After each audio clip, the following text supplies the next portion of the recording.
What's going on, everybody? Chase Brogan here. With me, as always, Marcus Buff Bagwell. How you doing, Mark? Hey man, how's it going? It's going well. It's going well. All right. So we've got a giveaway later tonight, and that's going to be thanks to May Heating and Air here. We did a giveaway, I think the last time we were live now. So it's been about 2 weeks. We Yeah, gave it away to James, which he's already been fitted out for the new HVAC system, I believe. absolutely. They're starting to. I got the parts ordered, and when they come in, they will going to be part of filming it and showing everybody. Awesome. The actually installing it. So I'm very excited. Very cool. It'll be cool to see because we have the video of what his system looked like beforehand. Yes, Hadn't worked since 2012. So crazy. I mean, this is definitely going to be an upgrade to say the least. Yes, absolutely. I mean, this is truly, and all this happened live on our show. With Michael coming, calling us, from May Heating and Air, and it was like. I was like, "What?" And he said, "Let's do one every month." So It's we're giving incredible. our second one tonight. Right. So that'll be the tail end of this live stream tonight. Wow. And then we'll be doing another one next month. Yes. So Looking again, forward to it. guys, hey, Florida, South Carolina, uh, Georgia, or Alabama, buddy, if you have somebody in need, and again, that's the main thing here, guys, in need of a HVAC system, please, Marcus Buff Bagwell YT at Gmail. Absolutely. Let So, us know. guys, exactly. And send us a 30 to 60-second clip as to why you would be our best choice for, delivering this HVAC system. So, show us what you have currently, tell us why you need a new one, and we'll enter you to win. So, let's dive into the comments tonight. So, we've Let's got do it. Blind Guy Production here. Hello, Buff. It's your buddy Peyton. I would love for you to come to the Circus Tent Arena May 4th at 3 p.m. to come see my debut of my cartoon Imaginary Ivan, based on the book Imaginary Ivan. So this is Paul Lee, the Nature Boy, Paul Lee's Yep. son.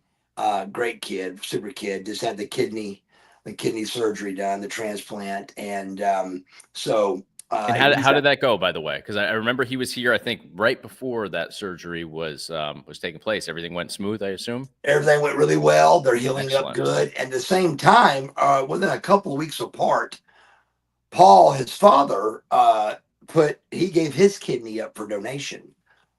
So it was a And huge that's deal. unrelated to his son, right? He put it up to. Did that further along Peyton's placement in that whole situation, or was this completely separate?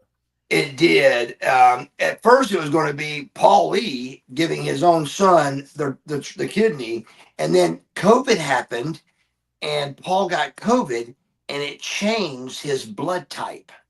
Really? And Wow. again, this is something I know nothing about, obviously, That's above but our pay grade for sure. way above the pay grade here. But yes, they that's what they told him, and um they actually changed his blood type, so he literally could not do the kidney transplant. But by him staying in the world, this is my understanding now. This is my understanding is when he's by staying in the world of giving a kidney up, it helped Peyton get a kidney a little better, a little quicker and stuff. So That it's makes how that makes sense. I think that's how that worked, and that's why he went through with it anyway. So they both were kind of healing at the same time, and Paul said it was rough. I Really. checked on him, man. He said it was really rough. I thought maybe it wouldn't be too bad. You got two of them, Right. right? Right, How right, bad right. can it be? Is what I'm thinking. Still But essentially removing an organ though, so I would right, imagine it to so be he invasive. he really sold it. He was selling it. So I checked on him though to make sure. But yeah, Good. it was supposed to possibly even help with Peyton's blindness. So I checked on that early, and nothing as of yet. But I still think that it'll come through, and with it, hopefully help a little bit of the vision. Absolutely. Excellent. And we've got Morph Av, Mike Duvall here. Mark, what's up, brother? Hey, brother, what's up, Mike Duval? We've got Terry Quick here. Hi, Chase and Marcus. I hope you both had a wonderful Easter. Did have an Easter. I got to see the kids for Easter, which was good because originally I was going to be away. How was your Easter, Mark? It was fantastic. We just got together with the whole family, and all 10 grandchildren, which we love doing that. As much every chance me and Stacy get, we'll babysit anyone they'll let us have, But Yeah. we had all 10 of them on Easter and got a lot of good pictures. And when you really see Stacy's mother, 83 years old, standing there, and all the life that's in that picture started with that woman. And Right. it's like, wow, it's really powerful. And and so it So is that 4 generations now? Is that how that counts out to? is that how I you don't say know. So that? it's her, Stacy, the kid. Yeah, Stacy that'd said be four yes. four generations. That's awesome. That statement is also above my pay grade, by the way.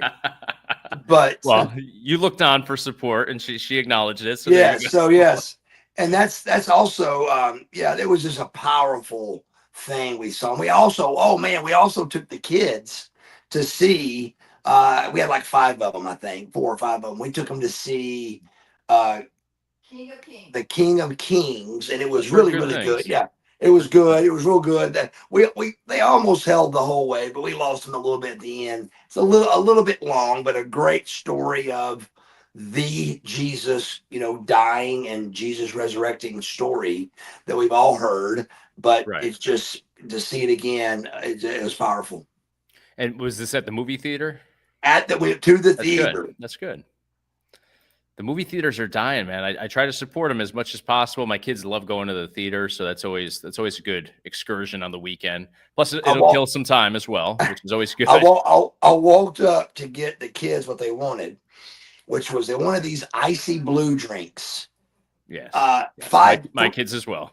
3 minutes later, $75. I I looked over to the guy and I go, "Hey brother, I'm not complaining, but is that correct?" And he went, "Yes." Wow. And Yeah. I went, "Wow, $75." And for a few drinks, it was a few. I mean, it was crazy. So yeah, they're not long for life, I don't think, brother. Well, it's funny. The tickets for the actual movies are relatively inexpensive. If you go like for a matinee, which is always what Sure. I take the kids to. But yeah, when you get to the concession stand, it's they make up for it for sure. Yes. And Rocco, how about those calf implants? Must have just came across that that was an early video that we did. I want to say it was like the Yes. second or third. Yeah. How about them, bro? I wish I still had them. Well, they weren't doing you much good at the time. So No, they wasn't. They were actually almost killed me. So yeah, yeah. We got Don here. Hey brother, how's your knee feeling? So how is the knee these days? it's horrible, man. Yeah. It's reinfected, and we really haven't talked a lot about it a lot, just because I'm not sure what we're going to do yet. Right Yeah. now, Still up in the air. we're still up in the air. What's happening? But to answer your question, it's not doing well at all. Right now, it is like infected, and we got to go back in and for another surgery, no matter what. What To that clean it up other? and hopefully kill the infection again. Yeah, yeah. Wow. That's not good news by any No, but means. we're making the best of it, bro, and we're going to come out of this thing on the big end for sure. Definitely. Definitely. Well, you've been a trooper through it. I mean, I've seen you, at times hobbling, and then at times you look like you're doing really well. But it's man, it's unfortunate that it's such a rocky road for you. Yeah, it really. You've seen me like a hollow around bad, and then believe it or not, what I've found that's working is bad, but it works. Is I take 4 Advil in the morning and 4 at night, and man, it's a huge difference. I Mhm. mean, like I can. I mean, even at the gym, the guys are like, "Hey, man, you look like you're walking better." I'm like, "I just found Advil, brother. That's all that happened." Yeah. So Yeah. I remember Indianapolis. You were by the end of that because we did like I want to say 3 days that time. yeah, By the end of that, I noticed that you were I definitely was slowing doing. down. I But you was started out suffering. great. And I don't think I took an Advil during that, or was I taking No, Advil with you? no, I don't just think I'd Celsius. learned. I don't think I'd learned that yet. Right, It right, was cold and I was crippled. right. All right. What else do we have here? I absolutely love the car crash crossbody finish with you, and I believe that's supposed to be Pillman. Thank you for that. That was a great spot that a lot of baby faces would do in their match, And I remember the first time I ever did it, Brad Armstrong is who showed me that. And when you go to do the crossbody, everybody in the world I know goes to their left. Even today, if you watch somebody doing a crossbody on pro wrestling television, you'll see they go to the left. So me and Brad Armstrong, you get going and you do a duck, duck, double crossbody, and it's a great spot.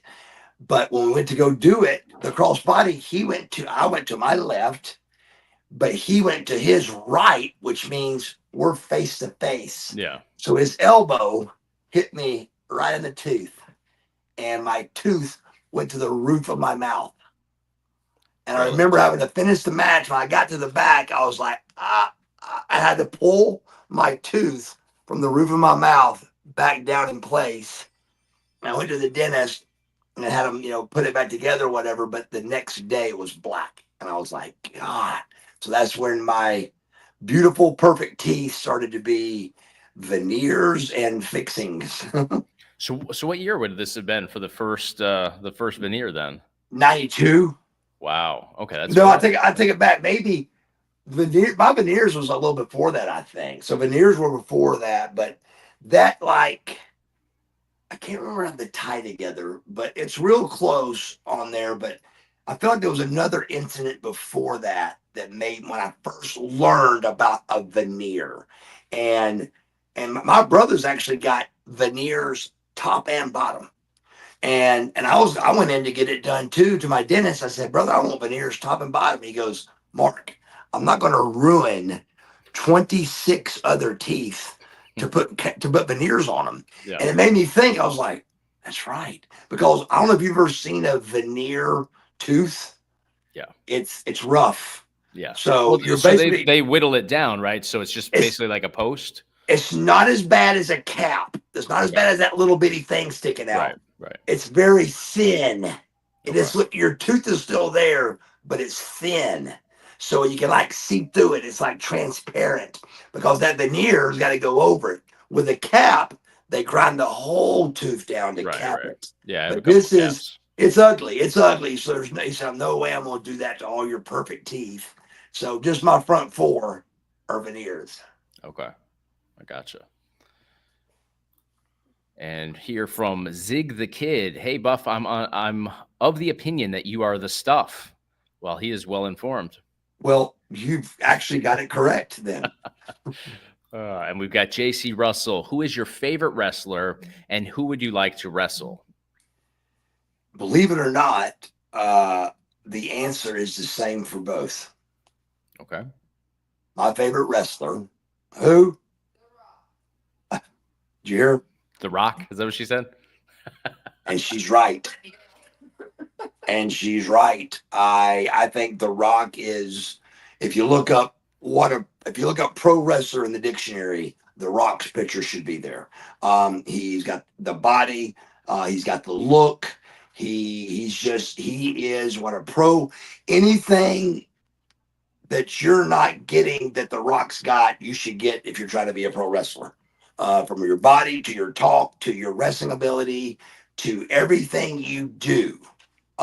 You should aim for The Rock and hope you get as close as you possibly can if you're trying to be a pro wrestler.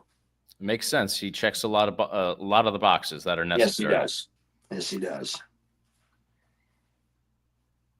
Let's see. So Jonathan Carpenter just emailed. Perfect. So I assume that's for the HVAC system. We will review fantastic. That. We'll put him in for the running. Absolutely.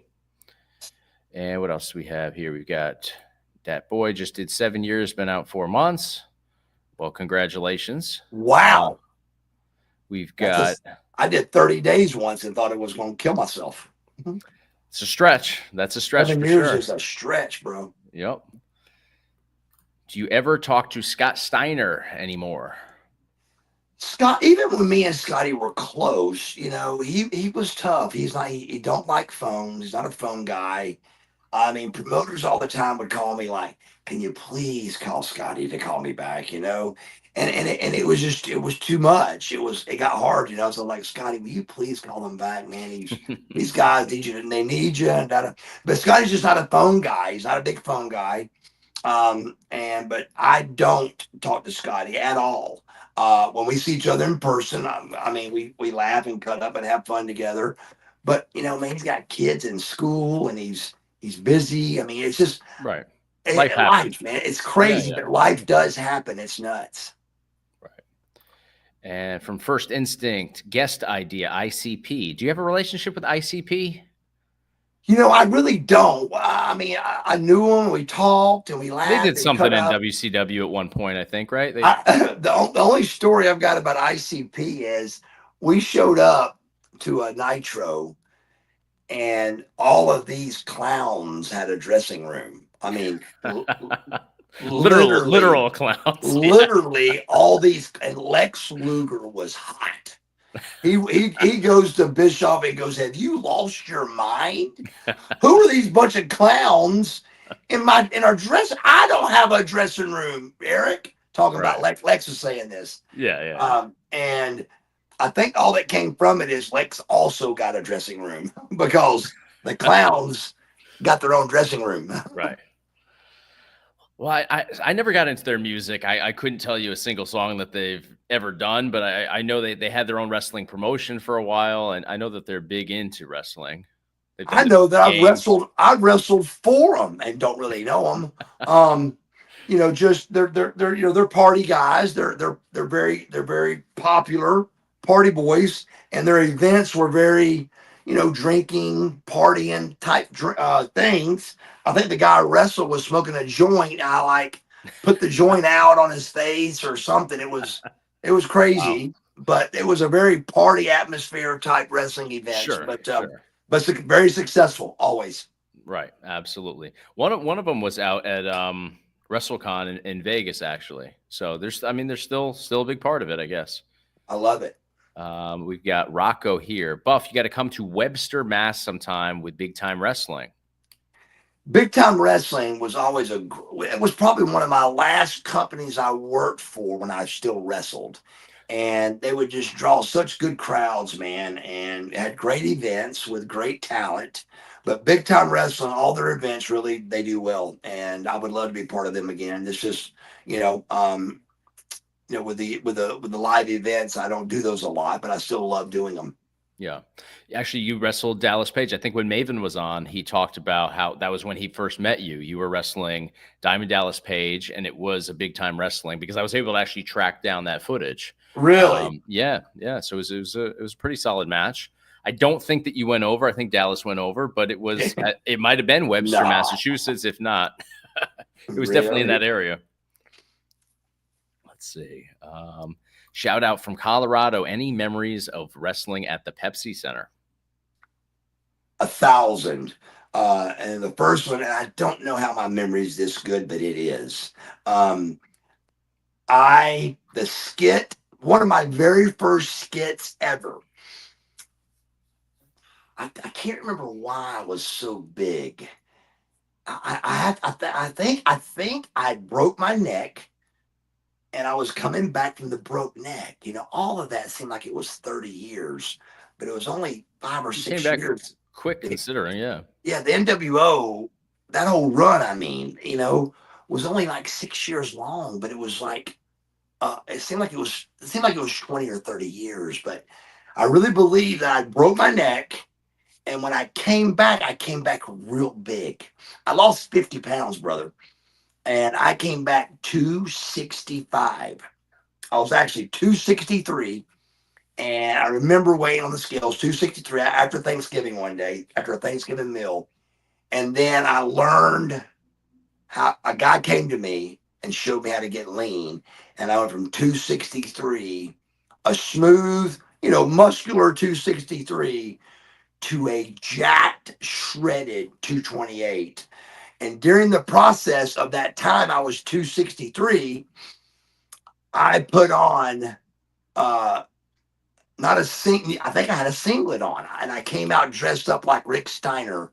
Was my very first skit ever as Buff Bagwell. I came out as Rick Steiner, like chewing the ropes with a mustache, almost a big painted on mustache, Yeah, and yeah. the ear things, and roof, roof, roof, and running around Scotty and going through Scotty's legs. acting just like Rick. And that was the first parody I did. That was at the Pepsi Center. And that is Pepsi Center Denver? Denver. No, Denver. Okay. Denver, Colorado. Very nice. So we've got a super sticker here, 99 cents from, I don't even know where to begin with that one. Kubrinic something. I don't know. Supercalifragilisticexpialidocious. Yeah, something like that. So we appreciate the super sticker. Ask us a question, though. Yes. We've got Dougie Fresh here. Looking good, man. You look 10 years younger with the shaved stash. And when are you getting Day of the Warrior 2? Well, you did Day of the Warrior 2, right? Well, I don't think they didn't call it that. It wasn't really? Okay. Yeah, but it was 2. It was the reboot or whatever. It was right. It was the second Savage of the Warrior. Beach. Return to Savage Beach. There you go. That was the second one to Day of the Warrior. That's good. Let's ask it. So, what's the general consensus at home? Does everybody liking you clean shaven, or do they want the mustache back? The census is they want it back. Really? Okay. Well, Have you done any? Where's the percentages, baby, on the mustache? Like 45 and 50.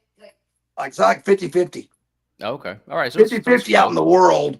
But at home, all the babies, I think, are leaning toward they like the mustache, Really? Okay. Yeah. What about Stacy? Because it's she ultimately her decision, right? Yeah. Absolutely, it's her decision. but yeah,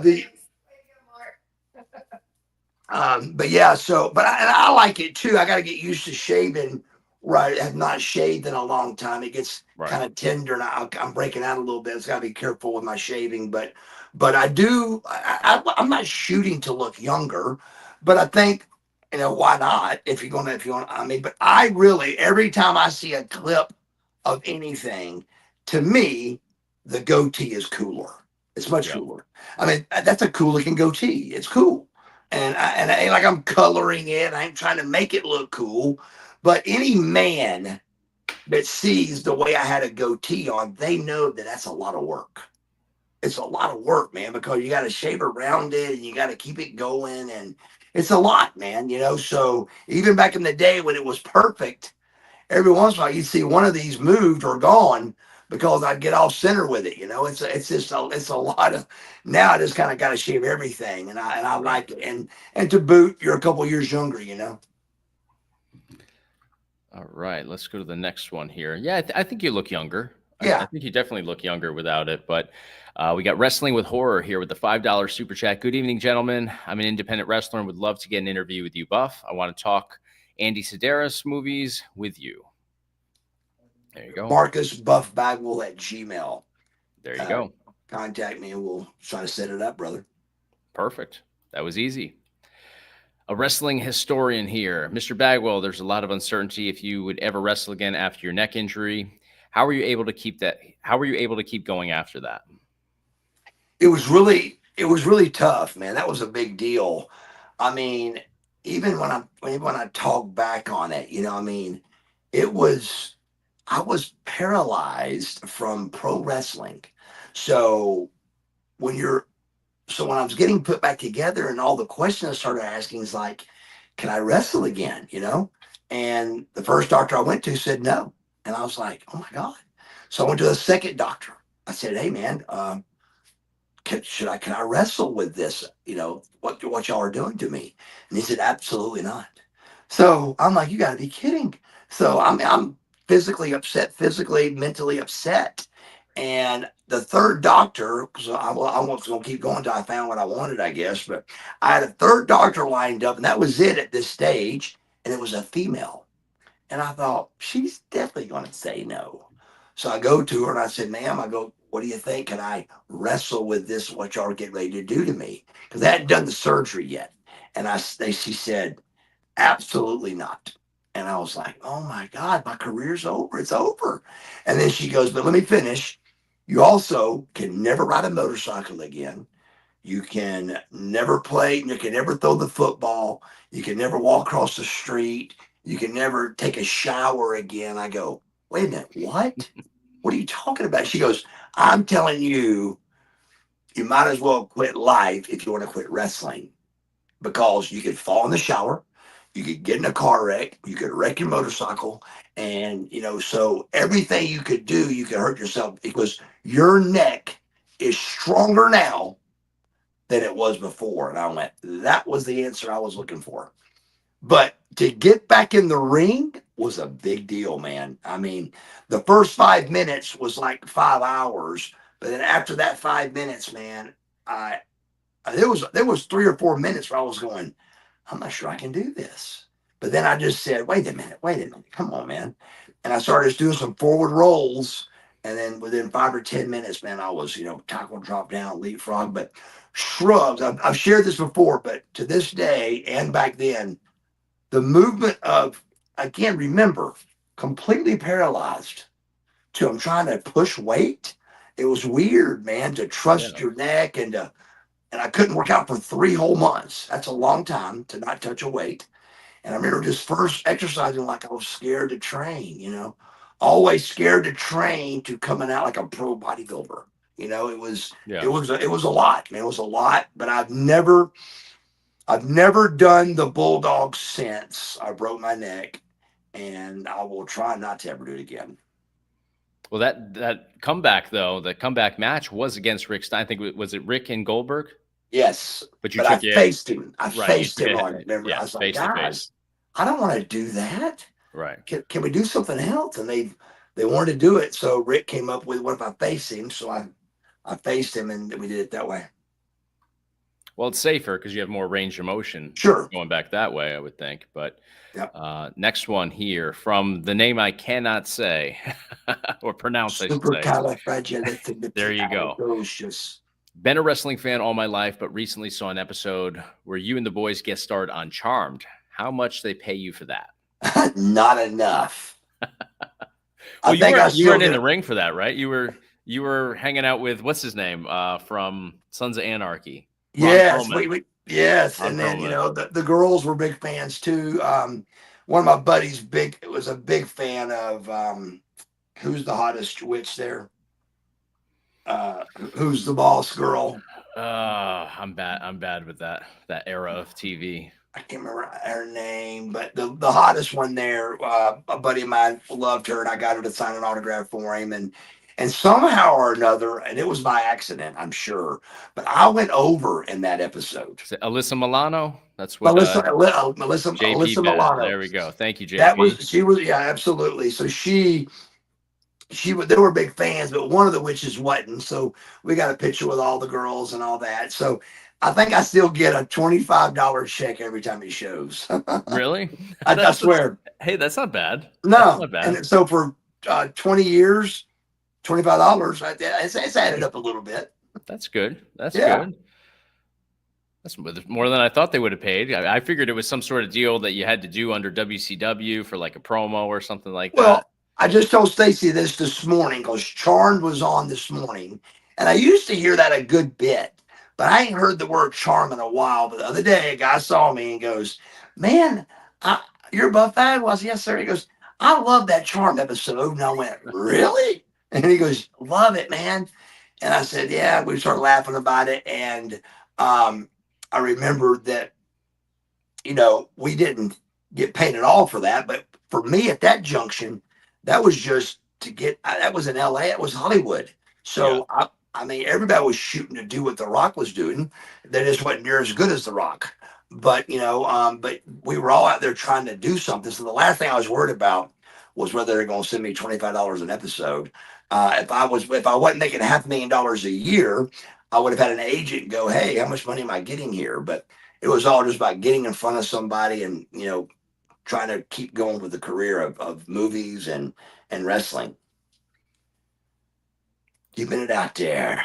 Absolutely. If you were on an episode of Seinfeld, you'd be making bank. I mean, I see Seinfeld's rerun constantly. Every time I put on the TV, it's like Seinfeld and a couple other of those shows that just never seem to go anywhere, which is great. I mean, somebody's making some huge royalties off of those. Yes. And we get Jackson White here. I took Ferris to see King of Kings. We loved it. This is a good friend of mine, Jackson. Yep. Hey Jackson, call me about getting your cuffs fitted if you haven't yet. You probably already have, but we got to show you how to get them fitted. You trim them and stuff. So there is a process to that. But I just sent him a pair of power cuffs that we use. You still use yours, Chase? I do. Yep. I Yeah, have them. Yep. yeah, I love them. So And we've got Elite Legends here, which I believe is Rodney. Mark, I heard a rumor you may be in talks with Papa John's. I think the Blockbuster is a great name for a pizza. What do you fans think about this idea? it's a great idea. So a buddy of mine, Rodney, Chase knows him well too. Yeah, I did just a chintzy little interview. Just shot a little promo. Hey, I put it together. Just simple. Hey, Yeah. I mean Papa John's pizza. Blah blah blah. And but supposedly he's trying to get some kind of little deal with them where I could be part of Papa John's pizza. So That'd be great. it'd be fantastic. Be fantastic. I think I've seen Shaquille O'Neal does their commercials or he's done some. I think he's somehow involved with the company. I think if you investigate, he owns several Papa John's pizzas. Okay, all right. That's what and only somebody told me that, but it was somebody that I feel really knew what they were talking about. He was talking about how many things that Shaquille is in, Oh, and I'm one of sure, them yeah. is like the insurance thing, the general. The general, yep. The guy was going over the list of stuff, but Papa John pizzas, I think there's several he owns. Oh, very nice. Excellent. And Terry Quick here, ibuprofen is great for inflammation and pain, so that makes sense as to why it's helping you out. I mean, it's like I can't explain it. It's like whether or not I'm going to be on a cane all day or 8 Advil. It's that big a difference. Wow. So Well, I mean, I start off with a big. cane. I start off with a cane in my house, and then I'm even taking my cane with me on the road now because in the mornings, for about 10 minutes, I can't walk, and then I loosen up, and by lunchtime, you can't. After 4 Advil, you can't tell I'm hardly limping, but the day goes on, it gets a little worse. So those Advil really are helping. I don't think I've ever seen you use a cane. Have you not? Oh, no. So I think right after you saw me hobble around, the worst I've ever hobbled Yeah. was with you. Yes. I think because of the coldness is what happened, but I Sure. was really crippled on that event. A lot of walking, if you remember. Yes. I was really, really hurt on that one. But after that, and Stacy had been trying to get me to do it, and I was like, no, I don't need it. And then my little cane folds up about this big, so we start putting in the luggage. And man, it's been a game changer for me. It gets me around at night in the room, and in the morning for about that 10 or 15 minutes. That's kind While of you're crucial. first getting going, yeah. It gets me going. And from Blind Guy Production here, during kidney transplant recovery, I've been doing a lot of workout, but came back. I've gone back into doing some DDP yoga at home. Yeah, the DDP yoga is good. It really is. I mean, you can't argue with success. Right. Anybody that wants to try something that they're in a jam or in a place where they think I can't get to the gym because of so and so. There's no excuse with DDPY. They've got workouts for people in the beds. They got people that workouts with. I mean, it's unbelievable. There's no excuse if you see DDPY. It's the real deal, and it really does work. It's a fantastic program. Definitely. It's great that you have those different tiers based on mobility, and also as you get more advanced, skill level as well. Sure. We've got Godfather here. Rest in peace, Mongo Steve McMichael. So that was you put out a video earlier today. He passed yesterday, so very sad. But with his, I'm sure there's a lot of peace in this one. Given the state that he was in these last few years, he was really going through it. Did you see any footage? I did. Yes. It was rough, man. It really shows you how lethal that Lou Gehrig thing is, man. It's a serious one for sure. To see a Hall of Fame football player. I mean, he wasn't exactly a ring technician by no means, but no, you're talking about a Hall of Famer, period. Yeah, right. An NFL Hall of Famer, and just the respect all of us had for that. but it's just to see that it could take a man's life like that away. It's just it's an incredibly horrible disease. And I remember when Steve first came in the company. They came in. He was the announcer with a little puppy, and a little dog, He was a great and announcer too. oh, He was it very was. good on I, commentary. I thought it was really good. Him and Eric were great, I thought. And Hmm. then Deborah, Deborah was with him as his Sure. wife, and I still see Deborah from time to time on events, um, but yeah, so he was with another special lady at the end that was always in his videos and loving and praying Yeah. on him, and just it was a very a sad deal. I know that Lou Gehrig. I've never been around it, but it sounds like it would be to what I describe to be the one of those things I would ask God about. I Hmm. do, and mine is dementia. Yeah. That's I another don't, I don't, debilitating one. I don't understand it. I mean, that's I understand everything that happens in life, and I get it. But I really, that dementia is so bad that I really don't get it. I mean, it's a horrible disease, and I watched it firsthand and saw things that a son is not supposed to see, and it Right. just was horrible. And And so I this would was your mother. Your mother had that. my mother, Okay. and I again, this would be, I haven't been around the Lou Gehrig thing, but by hearing and seeing it, it's so vicious. There would be one of the only few things I would say, hey God, can we talk about this dementia thing, man? Is that wow, So cancer can be a lot of things, resolves around that with smoking and bad appetites and bad eating and Yeah. all of that. But this Sure. that's a biggie, man. And Lou Gehrig's is also one of those biggies like that. That's hard to explain.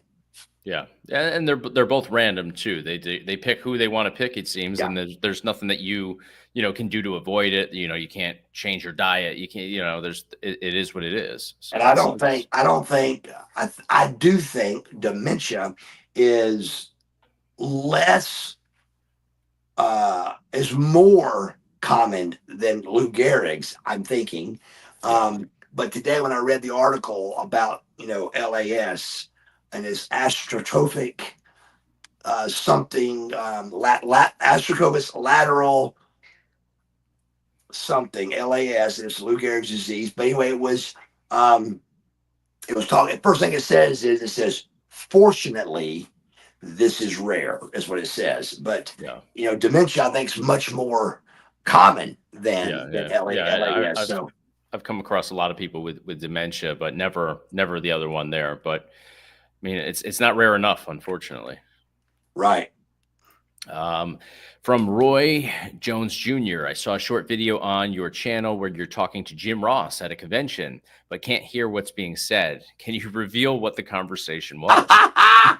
Don't you want to know? No, man. You know me. I'm very transparent about everything. I went up and just said exactly what you think I would say. I go, hey, Jim, what's going on, buddy? I go, let's put this on film. I mean, everybody wants to hear it. Yeah. I want to hear it. I want, let's do it. But, you know, I just don't think there's no money involved. I think for him, it's why dig this up for maybe coming out the bad guy. And I really don't want to do it to make Jim the bad guy. I just think it's something I think it'd be fun to talk about it. I mean, it's 25 years later, it's over. Right. But Right. I would love to walk through the steps of me getting told by Jim Ross, because this is where it all boils down to, very simple. And we'll never get this chance, I don't think, but I would love to walk through the phone call that happened telling me that we've got big plans for you Monday night, and that getting changed to my mother called in and I didn't to get out of the house shows. So I got called from Jim to tell me to stay home, rest my head, and we got big plans for you on Monday. To that switching to my mother called, got me out of the events, and fired on Monday. So there's something wrong with that phone call. and that's where it all unhooks. But I'd love to know. I mean, hey, I get it. Hey, Vince told me to call you. Great. Let's talk about it.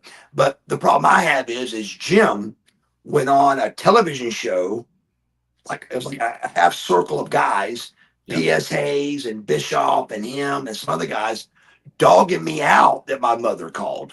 So there's a disconnect somewhere.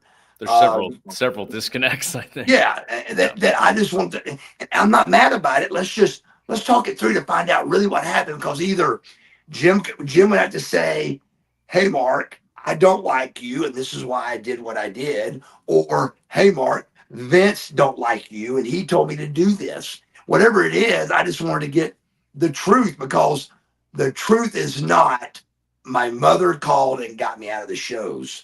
Right. That's not the truth, because if I had double amputation, I would have showed up to wrestle those shows for the WWE. I'm not that stupid.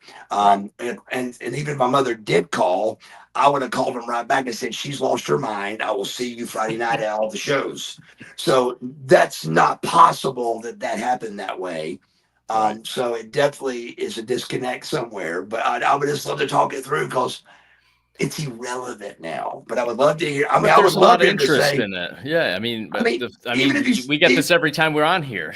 So, yes, I would love it if he said, "Mark, I hate your guts. I've hated your guts. I hate then your guts yeah. now. I hate your guts now. I hated your guts then, and this is what happened." I would love it. I would love to have closure with it, but for it to go down the way it did is just weird. So I would love to know really why he did what he did. Why did he say my mother called? And if she did call and I didn't know it, why did he call me and tell me to stay home? So just love to know, Jim. Yeah. Love to know. A lot of people would, though. So Yeah. and It'd be a great video. There's money in that too, though, for him. Sure there is. You know, for both sides, really. So It definitely isn't free. got a There's something podcast. in it. Yeah, he's got a podcast. I mean, yeah, it would definitely do well. Right, for sure. But who knows? We'll see. Yeah. Maybe someday. Never say never. Never. From Jackson White, what time was call time back in the WCW days? Noon. And were you always on time for those? So here's how that went down. Everybody was always late. And at the very end, they came up with a box this big. Okay. And you had to put a bunch of numbers in, like your social security, your birthday. Well, all of a sudden, you got a big long line at 11:58, and guys ain't checking in, and we're going to be late, because whatever time it says you punched in, that's what goes down. So the first offense was $500. Second offense was $5,000. The third offense was fired. So everybody started being on time, of course. And then I remember the box being a problem, because the number wouldn't go in right, and there's a line. And during all the box and late and all of that, it was, the company was over pretty quick. But before it came unglued, it was be there at 12. And then if you were on time on getting there, Eric would allow one car to go to the gym. So like me, Scotty, Lex, and Kevin would hop in. I rent a car with one of them as the phone person, or beeper person back then, where they could call if we had to, and we would go work out and get a meal, and they had to be back by 4. And that gave us 4 hours before the board goes up. Or 2 hours before the board goes up, and then 4 hours before you're live. Showtime. Yeah. We had to be back by 4, and that way we got a workout in and got a good meal instead of catering, and we did that perfectly. But somehow that got out of hand again, probably, and they came up with a box at the very end. Gotcha. Now, why would you have to be there? I mean, 8 hours early for a Nitro? I mean, just make sure that you're there, and that they don't have to. I gotcha. their answer was live TV and anything Yeah. can happen and, you know, all that. So, you know, they got millions of dollars on the line. So it made sense, but not 12. I think 2 o'clock should have been at 6 hours before live. That's 3 hours before the board goes up of what you're doing. So to me, that's plenty, but 12 was too soon. So they stuck with 12, but they let us go work out and come back, you know? Okay. I mean, it seems like that kind of defeats the purpose of making you come in to begin with. If it's come in, check in, just to go back out, they got to reel you back in at some point again. So I Right. don't know. It doesn't seem like the brightest move. No, it Um, wasn't. from Mike Yazzie here, how did you get along with the cruiserweights? Ultimo, Juventud, Ray, Psychosis, backstage stories?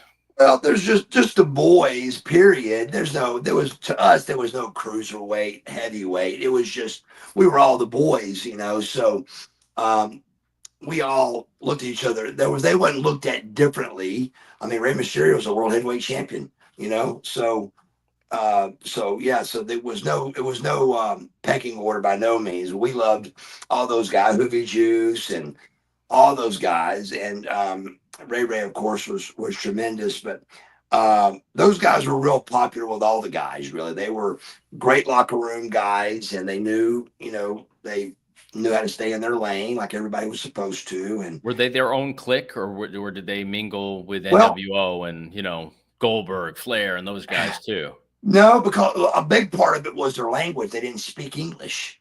Okay, So they would hang a little bit with us, but it was too much, I think, with the language barrier. right. So they would Makes hang and sense. kind of listen, but they really couldn't portray into the talks. They couldn't get in with us, you know, on the discussions and stuff. So it was kind of hard for them with the language. I gotcha. And Rodney's got I look at this as a controversial one. What do you think of them maybe reforming NWO with Paul Heyman, Braun, and Seth? I mean, You, who's you your can't Hogan? recreate. You can't recreate NWO.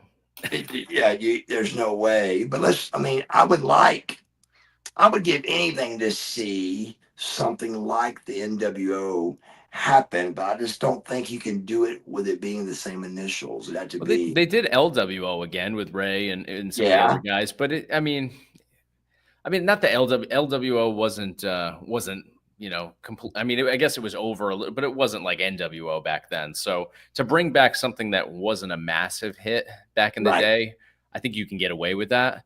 But with Yeah, NWO, there's just no topping that. no, You're not going to do it justice. It's only going to diminish the reputation of it.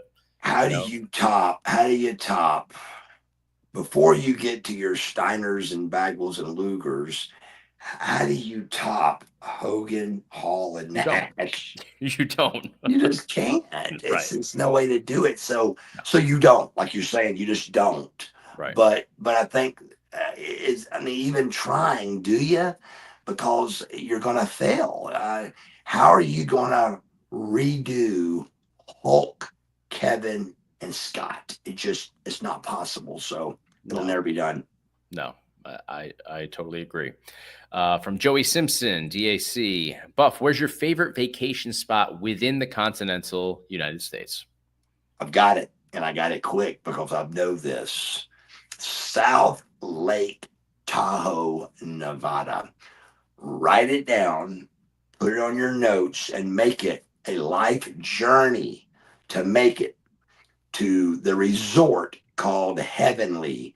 It's you ski down Heavenly, snow skiing, while looking at the entire skiing time.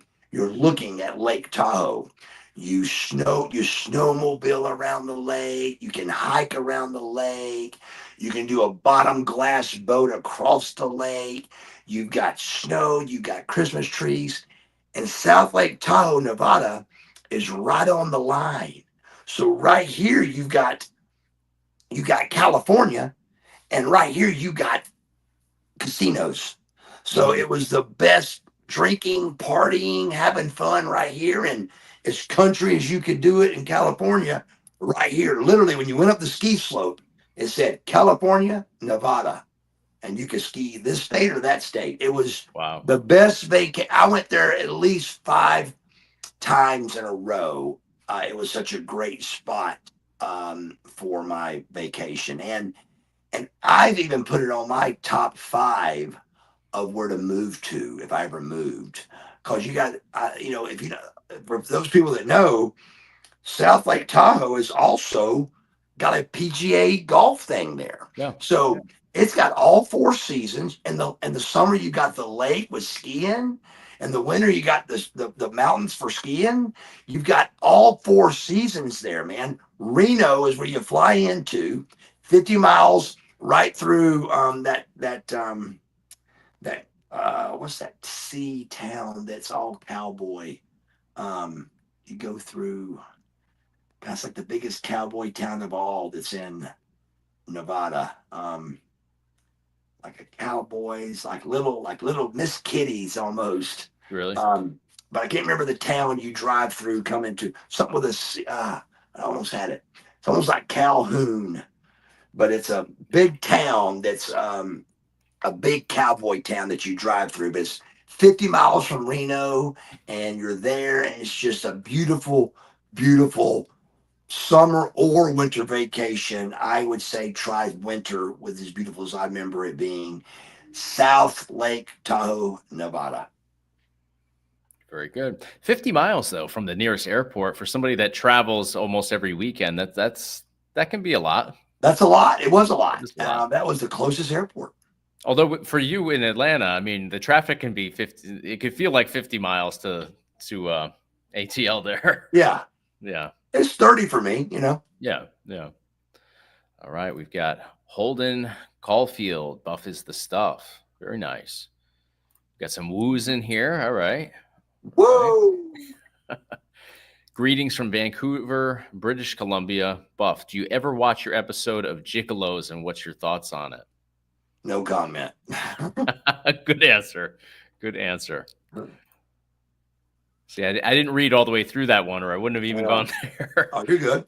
Who was your favorite opponent? That's always a tough one. It's what, guys, and don't take this wrong. It's a great question. But I mean, man, I know I am one of a very few guys, because of my age, that I came through the best of the best, man. I mean, from Ric Flair to Rude, all the way to Henning to Joel Deaton to Wild Bill Irwin to just all these names that were the best in their generation. And Hot Stuff Eddie Gilbert on as a Handsome Stranger on Global Wrestling, Hot Stuff Eddie Gilbert versus Handsome Stranger. I just was fortunate enough to wrestle the absolute best in this business. So to say which one of those was my favorite would be impossible. Yeah, it was just a great journey that I really loved. But man, it was just holding on to a little piece of match I could out there, and I did. But Bobby, I said Joel Deaton. That's another great wrestler I've wrestled, but I was name I was meaning to say was Bobby Eaton. And again, just a ring technician, one of the best in the business. Just really, really great wrestler, and just wow. Definitely. And while you say ring technician, I'm seeing here, was Dean Malenko a jerk? And then right behind it, can Dean Malenko smile? I've only got one Dean Malenko story, a good story, and me and Dean were different cliques. Dean is definitely of that group of guys that felt like your Luger type guys were just body guys, and they couldn't wrestle, and if they couldn't wrestle and know all the moves, and you shouldn't be a pro wrestler. I think Dean was from that part of the company, that part of the guys, and that couldn't be farther from the truth. And I think in a lot of cases that could be somewhat true, but it's in a lot of the cases it's not. I mean, a lot of the body guys were some of the best. Triple H, I mean, a lot of guys had good bodies that still could work, but the only time I ever really was with Dean one-on-one I know we probably had some singles, but the one I remember was that Buff was over, and we were doing a 6-man, and they wanted to use my music, and it was Benoit, Dean Malenko, and me. And I was like, Terry Taylor was at the go position. And I said, Terry, no. I said, one of their musics, do not use mine, please. And he goes, Buff don't want to use his music. And he's waiting. He goes, Buff's music. And I go, God. So I came out of the curtain. I was pointing at Chris. It was a great visual, though. I remember this. I'm pointing at Chris, and I'm pointing at Dean, and I'm pointing at Chris, and I'm pointing at Dean, and they could give two hells. And I went right into my strut, and the crowd goes crazy, and I posed, and it was just I was trying to get them involved, kind of hop in with me, but I wasn't getting nothing from them. No. So I just went, I want to take it, and so I took it. Sure. But Dean don't smile a lot. I just saw him. He signed my top hat for me in Indianapolis. Yep. I mean, you saw him there. Yep. And I don't think he smiled then either. But it's crazy. But he don't smile a lot, I don't think. But he was very nice and cordial, and he signed my top hat for me. Excellent.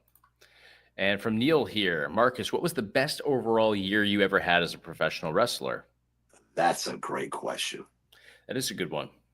That's a great question. I've never been asked that one. I think I'd have to say, wow, the best year. Man, that's a great one.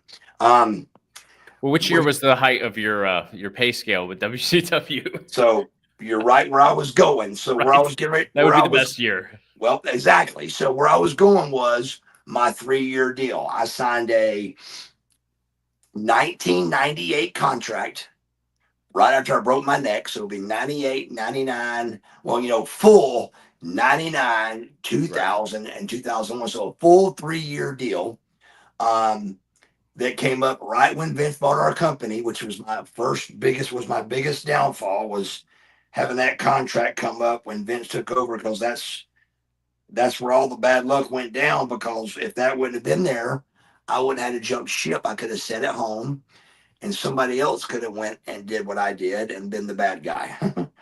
So, but I was forced to get in there. But so I would say those 3 years out of the 10 were 100% the best. And, I would say out of those, probably that 98, 99 swing, halfway through 98, because I broke my neck April of 98. So the 10 months coming back from that, I've just figured it out for you. So 10 months from April 1998. So you got May, June, July, August, September, October, November, December, January, February. So you got February of 99 is when I would have came back with my first match from breaking my neck.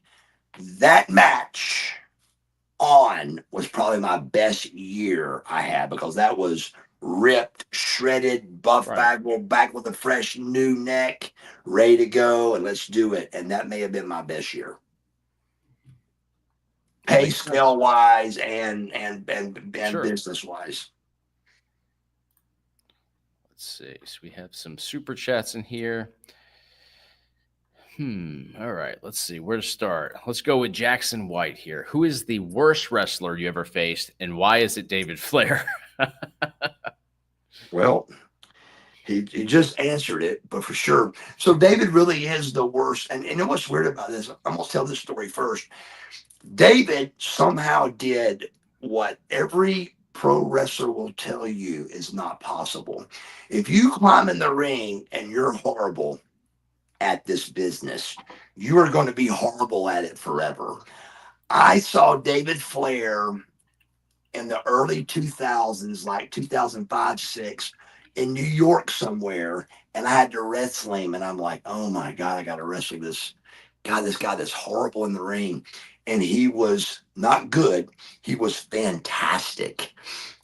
I've never seen nobody be bad at this and then figure it out and be great at it. It's very, very rare, but I'm telling you, David Flair did that. But now that I've told that part of the story, let me tell you that he was the absolute worst, though, I've ever seen. No doubt about it. And I mean, he just, he didn't have the it factor. The it factor is, and I've explained this a little bit before, but like, just get in the ring and make it look cool running the ropes. Make that look cool for me. Go. If you can make that look cool, I'm going to wrestle with you a week and see what you can do. But if you can't do that, I'm going to tell you to go home. David Flair did not look cool running the ropes. He looked like an idiot. And I had to wrestle him during that time at the Georgia Dome, and I had to lose to him at the Georgia Dome. And if you watch the match back, you'll see me almost have to pin my own self. It was crazy, but he was definitely the worst. But again, he came in and with flying colors. After the WCW was over, he learned how to do it. But I don't really remember him ever getting a hold of it when we were there. But we did a lot of stuff together. He definitely was far from the word being a natural at this. He just didn't. Sure. It was very obvious that he was very robotic and just everything you don't want to be when you're trying to show somebody how to be a pro wrestler. I feel like he had, which was very robotic stuff. But great guy, great person, great kid. But he is the worst I've ever wrestled. Wow. Now, do you think he just didn't try to train because he was Ric Flair's son, or do you think it was just he just didn't have the natural ability to get the job done? I really believe it's just that natural ability. You can't. Reason why I explain the rope running thing is because you can't teach that. It's just something you've got to be able to somewhat do if you're going to be great at this. Like the first time The Rock ran the ropes, I can tell you The Rock probably ran the ropes cool. Mm-hmm. The first time I ran the ropes, I don't really know or remember it, but I'm saying it was pretty cool. I'm guessing I faked it till I made it. If you can fake it till you make it, I think you can figure it out. But you got to be able to fake it till you make it. And I feel like that he just like if okay, I'm gonna punch you, and then I want you to fall down. A certain guy can do that and make it look great, and a certain guy can do that and make it look horrible. David was one of those guys that looked horrible. It looked like you were just flopping around or something. It didn't look like you really got hit. It didn't look like you really sold it. It didn't look real. It looked fake, and that's part of the job here is to make pro fake wrestling look real. Yeah, nope, makes sense. We've got Joe Bangles here now, and did you see Dirty Dom win the IC title? Thoughts? Highlight of WrestleMania 41, in my opinion. So I know you didn't see this match, but we can do this. Do you like Dominic Mysterio? No. Are you a fan? Okay, I kind of figured that. I respect that he's got so much heat. That's incredible. Yeah. I mean, is it still where he can't talk on the mic? No, he talks on the mic, but yeah, I mean, for me, it's just a pro wrestler in my mind, growing up when I did and watching when I did, is Scott Steiner, Buff Bagwell, Hulk Hogan, Goldberg, big guys. He looks like a street rat. Right. And he's a big guy though. He's not like Mysterio. He's pretty tall. Yeah. But he's just, I mean, his biceps are as big as my wrist. I don't get it. Yeah. I just gotta, to me, you gotta look the part. We talk about that all the time, and I just hate that the guys don't look the part anymore. But it's just, sure. I mean, why do you think the guys don't look the part anymore? Do you think the guys aren't good? No, I think it's just changed, and that was the next thing I was going to say. I mean, not to knock today's talent. I mean, but they're all like that. They're all smaller than they probably should be. Seth Rollins is another one. He's not as big as he was 10 years ago. But I think that's what the appetite is for wrestling now. I think there's a relatability to that. I think people want to be able to relate, whereas somebody like you don't look like a regular person. You look like somebody that, goes to the gym and gets swole. Right. It used to be that's what people wanted. And I think now they want to be able to feel like, hey, I could go do this. So I think it's just the landscape has changed with pro wrestling. Oh, that's horrible. I hate it. Yeah, it is what it is. Yes, it is. And Brian O'Brien here. This will probably be our last question. Then we're going to do our giveaway. But what was Flair's attitude? Did he think he was great? I guess he means David. I don't know if it's related to David or not. It could be. I was thinking Ric Flair. What was Ric Flair like? You know, behind the scenes, was he? I mean, I he think was he great. means, So yeah, it's back. Let's pretend like he means David okay, because Ric Flair is great. right. So I think he means David. Let's play along like that. Okay. No, he did not. He knew he was horrible. He apologized in the ring. He apologized all the time. We all tried to help him figure it out. He did not. Okay. And in my time, I never saw him figure it out. He was horrible the entire time. He just his acting ability to make it look real was not good. Again, grab my arm, and when I grab your arm, I want you to act like I've really got a hold of your arm. You can't teach that. You either got it or you don't. And at that junction, he looked stupid. It would, and a lot of guys do. But if you can't have somebody grab your arm, whoa, hey, and make that transition look real, you're not going to make it in the business. And he could not make that part look real. It looked hokey pokey whenever he was involved. But he would try, and all the guys are working with him, and ain't like he didn't care. And he knew it. He knew he was no good. He was trying to get better and all, but I never remember him getting better. I just remember thinking I'd have to keep it very simple with him in the ring, very simple spots to keep him, so because you were scared he's going to blow it, and he was always real nervous.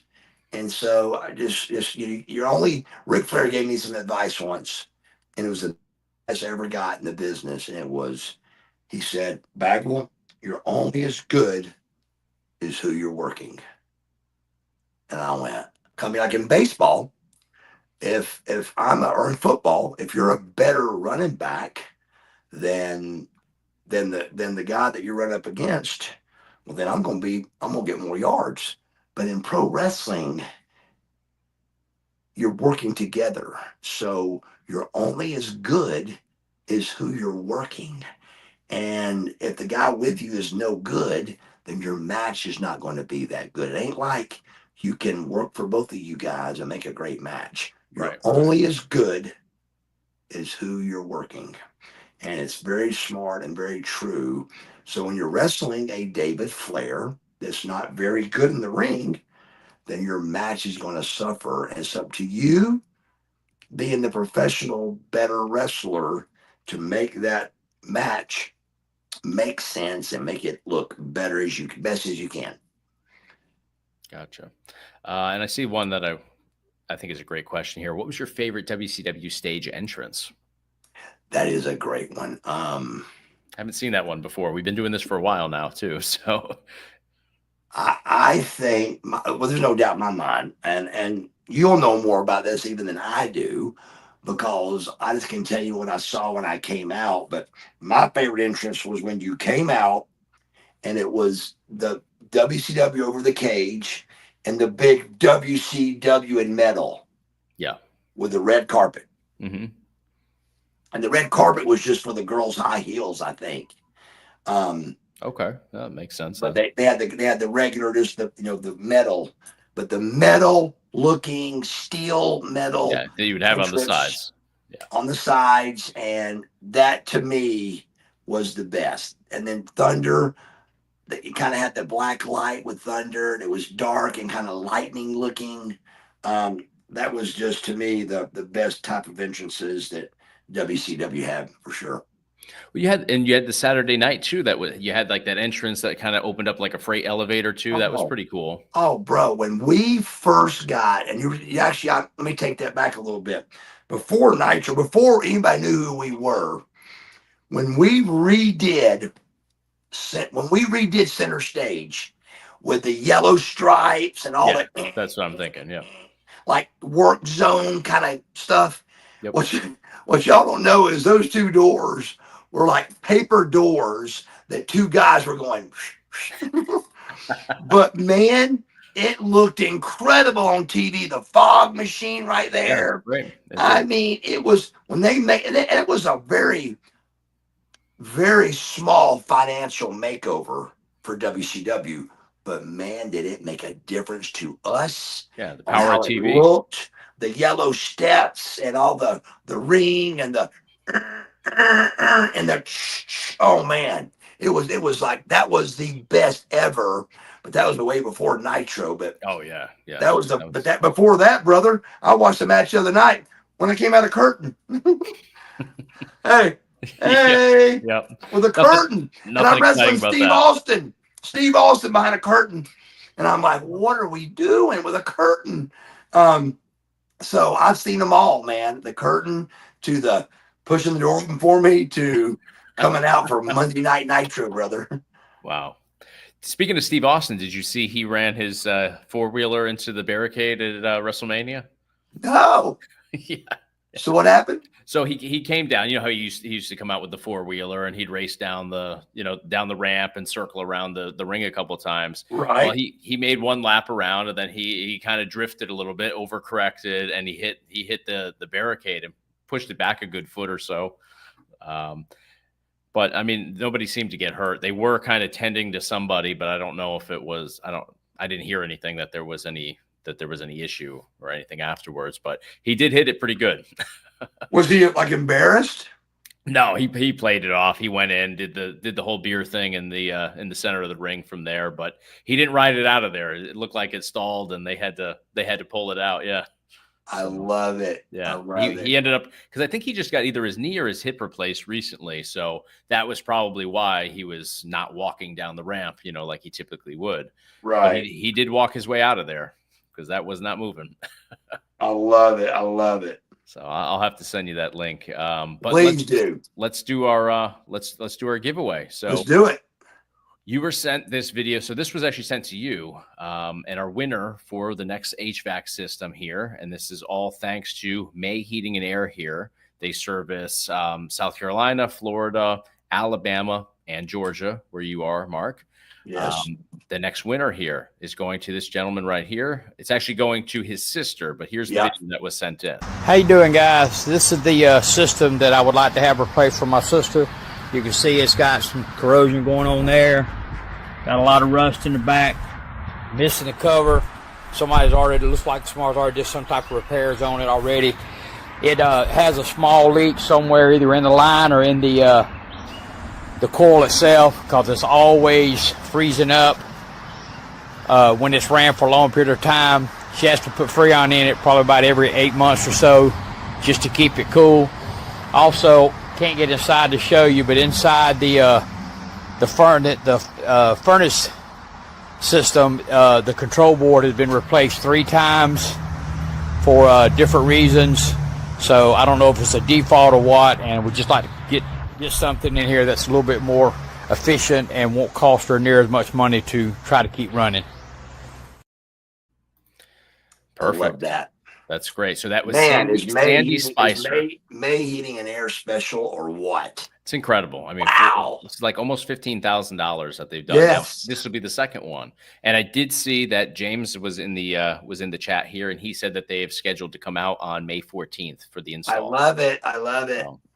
Very good. Very good. And this is going to Sandy Spicer, who is getting the new HVAC here. So really looking forward to hearing that, and we'll have the video as well once James gets his, and then Sandy after that. So again, for everybody out there that lives in those 4 states or knows somebody that does, if you have an HVAC system that's not cutting it, that you need some help with, please send us a 30 to 60 second video explaining your situation and why you'd be a good candidate for this, and we'll enter you to win on the next one, which will be in a couple of weeks. So we gave away March, and then this was the April giveaway. April. The next one will be for May. So the May giveaway, turn your videos in and get in the running for this thing. This is something special, guys, that we're a part of here. And May Heating and Air, brother.